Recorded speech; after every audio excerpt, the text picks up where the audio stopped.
Hey everybody, Bill Fairchild here from the NerdNest. This is my channel all about video game news.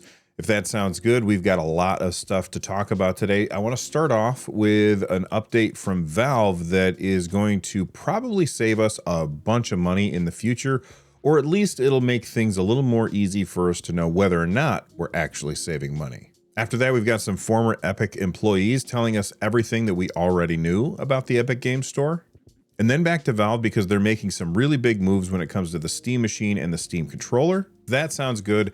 Get comfortable, get subscribed, and let's get started. We have all been there sitting at your desk, stuck on whatever problem is in front of you, and you just need a quick distraction, something to get your mind off whatever it is that you happen to be working on. So you can come back to it with a fresh perspective. That's where WOWCUBE shines. And boy, does it shine. WOWCUBE is a new type of entertainment system, like a Rubik's Cube meets a smart gadget. You can twist it, you can shake it to play with its 24 mini screens. What I love about it is that it's physical and digital. You're actually physically interacting with it, whether you are twisting it, tapping it, tilting it. But because it's also digital, that means each miniature screen is able to display just about anything from games to puzzles, widgets, and more. It's super engaging, and the puzzles make you really have to slow down and think about how you can solve this problem in front of you. WOWCUBE is for people that are interested in new ways to interact with technology. It isn't a toy, it's an innovation piece that looks awesome on any desk. And I think it's the absolute perfect gift for anybody who's fascinated with technology like me. And if that somebody is you, treat yourself with WOWCUBE. Check out the link in the description to learn more about it. Now, back to the show. Now let's start off with this article that I found over at notebookcheck.net. It says that Valve is reportedly adding a 30-day price history to Steam games. According to data spotted on SteamDB, Valve may soon introduce a built-in option that lets users view the 30-day price history of Steam games. This feature would make it easier to track price changes without relying on third-party tools. All right, the first thing that I want to say about this is I remember when I first started making videos and stuff or podcasts. And one of the things that I would do is I would find sales, and I would, at the end of the show on my podcast, I would always say, okay, these are the sales that I found for people. And I remember once that I saw a Sega game, Valkyria Chronicles 4, I think it was. And it was on, I can't remember exactly the discount, but it came out to be about $10, right? And I had already played through that game, not all the way, but as much as I wanted to, and I really did enjoy that game. So I was telling my audience, hey, this is a really good deal. You probably want to check it out. And one of the comments that had come in is, hey, Bill, appreciate you letting us know about these deals, but this game is always on sale for $10. Like every single time that there's a sale, this game is on sale. So this is not like out of the ordinary. Now, this is information that is readily available if you look in the right places, but if you're not looking for that information, you're not likely to see that information. So for Valve to take this information and surface it to the customer so that we know, hey, this game always tends to be this price, even if it is on sale, well, that's something that I think a lot of people would appreciate knowing without having to do extra steps or install third-party tools in order to find that information. Now, one thing that I do want to point out is I believe that there's currently legislation that is, it's not official yet, but it's like working its way through the system that says that retailers are going to be required to give this information to their customers.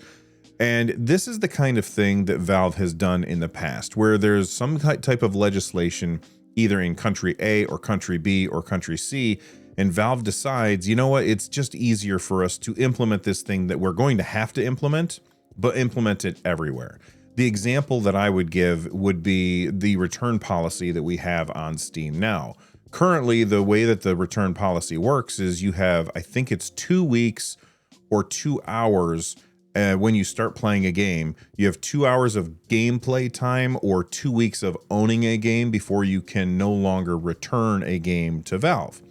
And previously, before that, their return policy was a lot less forgiving. The whole reason that it came through is because there was a country, I believe it was Australia, but I might be misremembering that off the top of my head. I believe it was Australia that made a law that said you have to allow for refunds. Valve decided, okay, well, we have to comply with this law no matter what. So we have two options. We can comply with that law in Australia. We'll just pretend that I'm right about the Australia thing. We'll comply with that law in Australia, and then everybody else will just leave the same. Or we can comply with that law in Australia, knowing that there's a chance that those laws might start popping up in other locations too. And if we implement the changes that we're making in response to that law, that makes us look like good guys by having a really good return policy. And I think that this is the same kind of thing. If there's legislation out there that requires that 30-day price history is available easily to consumers, and Valve is going to have to comply with that anyway, they might as well get ahead of it and get all the kudos PR for doing the right thing, when what they're really doing is the thing that they are required to do no matter what. Of course, this is all just rumors because we haven't actually seen an announcement from Valve. And in fact, on this article from Notebook Check, on the bottom it says, as of now, Valve has not officially confirmed this feature. It appears to still be in testing, and there's no clear timeline for when it will be released. Still, I really think that this is super interesting. I love that this is the kind of thing that Valve, this is what they do on the regular basis. This is why people prefer to buy things from Valve, because they do a lot of pro-consumer stuff. I'm certainly not going to sit here and say everything that Valve does is pro-consumer, but a lot of the things that they do is pro-consumer, and that's why people like buying their games from Steam. Because people could be buying their games from the Epic Games Store instead. The Epic Games Store started in like 2018, right? And the way that the Epic tried to pull people to the Epic Games Store was by just giving away tons and tons of games. I mean, look, sound off in the comments below if when that happened, you signed up for the Epic Games Store and just claimed free game after free game after free game. I know that I did. I even had a little alarm that would go off on my phone like once a week, or I can't remember if it was once a week or once a day, that would remind me, hey, don't forget to go into the Epic Games Store and claim your free games. Well, I saw this article over at Tech Power Up, and basically what it says is 2 former Epic Games employees claim the Epic Games Store only saw an initial spike in active users during the free game promotions, with gamers eventually returning to Steam. They're basically confirming what everybody already knew, because I cannot tell you, I mean, maybe you're one of these people, but I'm certainly not. I can't tell you anybody that I know that actually buys games through the Epic Games Store. Everybody that I know claims the free games on the Epic Games Store, and then for the most part never even plays those games. It's just like they collect them so that they could have them later if they wanted to. And listen, I am not somebody who is anti the Epic Games Store. I prefer Steam because I think Steam is a better store. It has more features. It has, everything about the Steam experience is better than when I use the Epic Games Store. That said, I like the idea that the Epic Games Store exists because I want to see competition, because anytime that you have more competition, it drives innovation. There are things that I'm sure that Valve has done that they probably wouldn't have done or wouldn't have done as soon if the Epic Games Store didn't exist. Anytime you have competition that forces them to actually, you get it, compete with each other to get us, the consumer or the customer, to go to them to buy.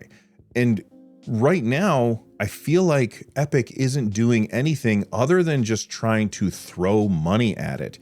That's their solution. Their solution isn't to look at the features that Steam has that are better than on the Epic Games Store, the experience of shopping on the Epic Games Store, and compare that to what it's like shopping on Steam.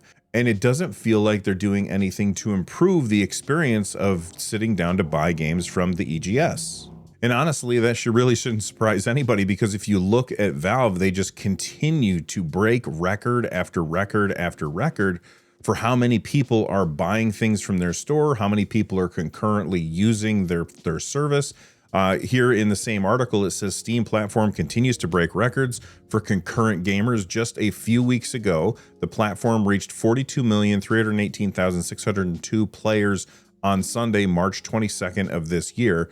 This set a new record, surpassing the previous impressive 42 million concurrent players on January 11th this year. At the time of this writing, Valve's Steam platform has 37,053,591 active players, indicating a large majority of players keep on returning with no signs of slowing down. So people are going to the Epic Games Store and claiming they're free games, but then they're not even launching them for the most part. The only thing that people, I'm not going to say everybody, but I think most people who are using the Epic Games Store, they're using it for one thing: Fortnite. And you know what? That's fine. I don't bear ill will against the Epic Games Store. I want to see more competition. I just wish that they would step up what they're doing to make their service better, so maybe we would be enticed to use it a little bit. Because right now, very few people are using it. It says here, according to Bloomberg, the Epic Games Store grew to a record 78 million monthly active users on PCs, which sounds like a huge number until you compare that with Steam, because it says Steam handles a similar number of users in just 2 or 3 days. Like, what that is saying, 78 million per month on the Epic Games Store, which is a big number. But Valve gets that many people in just a couple of days. So I really think the reason that the Epic Games Store is so far behind Valve is because of the way that the way that they're trying to solve the problem. They're trying to solve the problem by flashing money at people. And that's just not super interesting to us, especially when we've been using Steam for 20 frickin' years. And another thing that I really don't like about the Epic Games Store is the way that they handle exclusivity. Like, one of the ways that they've tried to get attention is by going to a third party and saying, hey, here is a hat full of money. I call it money hatting. Here is a hat full of money. You take this money and put your game on our platform. I have no problem with that. But they also put in a little caveat there that says, and you're not allowed to put your game on other platforms, even though they wouldn't have any effect on whether or not the game worked on the Epic Games Store. They're just basically paying publishers to not release their game on the competitors' services. And that kind of thing always ticks me off. It leaves a sour taste in my mouth, and it makes me less likely to use the Epic Games Store. For example, Alan Wake 2. I don't even know if it's out on Steam yet, but that was a game that had exclusivity on the Epic Games Store for a while. And guess what? I just didn't bother with it. And it was a game that I was very much interested in because I loved the first Alan Wake game. I thought was absolutely fantastic. And I heard nothing but wonderful things about Alan Wake 2. But because of the, I'm going to say, scummy way that Epic handled getting Alan Wake 2 onto the Epic Games Store, paying to not, at least in my understanding, paying them to not put the game out on Steam, that always just leaves a sour taste in my mouth, and it makes me not want to try the game at all. Next up, I want to talk a little bit about the Steam Machine and the Steam Controller. We've got some new news that makes it look like it's going to come time to place your orders really, really soon. We talked about this extensively on the latest episode of the podcast, but not everybody wants to watch a whole podcast, so I figured I would talk about it a little bit here as well. So essentially, Sadly It's Bradley found shipping information that Valve had received a whole bunch of controllers, and I found some information over at videocards.com. They said Brad Lynch said on Twitter that Valve received its first large quantity imports of wireless PC controller in the US last week. The post lines up with Valve's already announced 2026 Steam controller plan, but Lynch did not include a source in his post So we found it ourselves. And by we, I mean videocards.com found it themselves. And you can see, if you scroll down, you can see exactly what it is that they're talking about. They went on to say the public record does not reveal how many controllers were inside. It lists 40 packages and a gross weight of 12,970 kilograms, so the exact unit count remains unknown. Okay, like I said before, if you want to hear a whole discussion about it, check out the podcast. But I was looking at these numbers and I was like, okay, if we know that the Steam controller weighs 292 grams, and that's information that you can find out from Valve, and then the packaging probably weighs like, I don't know, 150 or 175 grams, and you combine those two things and then divide it out, seems like they got in like 30,000 units. And maybe my math's a little weird, but that's the math that I came up with. So what I wanted to say about this is, number one, if they're getting hardware finally shipped into US warehouses, that means that they are getting ready to start selling. Whether or not they're getting ready to start selling the Steam machine, because that has all of the problems with RAM and storage that we've been talking about for the entire year so far, and whereas the Steam controller doesn't have those problems. Or maybe they're just trying to getting ready to sell the Steam controller. I made a whole video about why I think that Valve should just ship the Steam controller and hold off on the Steam machine if they can't sell it for a reasonable price. I'll leave that video linked down below if you want to check that out, as well as the podcast to leave linked down below, because we did talk about this extensively on this week's episode. Anyway, I think it's really exciting that they are getting these in. 30,000 units. Maybe this is just their first unit or their first shipment coming in. I don't know. 30,000 units makes me a little nervous. It makes me nervous because the original Steam controller sold 1.5 million units, according to Google's AI slop.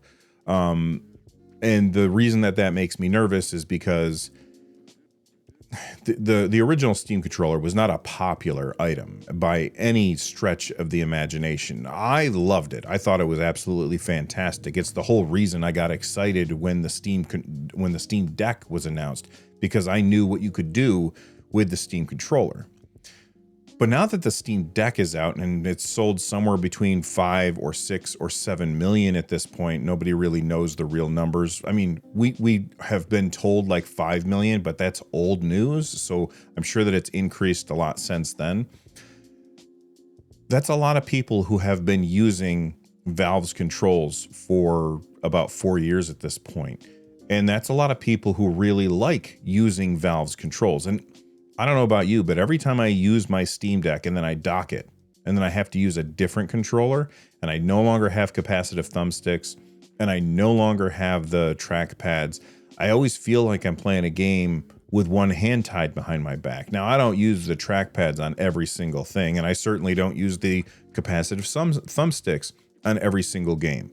But every time I play a game that I do use those, and then I can't use those things when I play the game on my TV, I feel frustrated. So I have been asking for Valve to ship a new Steam controller that is essentially a Steam Deck cut in half with the screen removed and the two sides slapped together. I've been asking for that since the Steam Deck first came out, and we're like this close to it finally being a freaking reality, and I'm just so friggin' excited for it. So that is our update to the Steam machine and Steam controller. What do you guys think? Do you think that this is just their first shipment? Do you think 30,000 units is enough for their first shipment? I know that the Steam controller is going to be a super niche device, but for me, I think it's really exciting.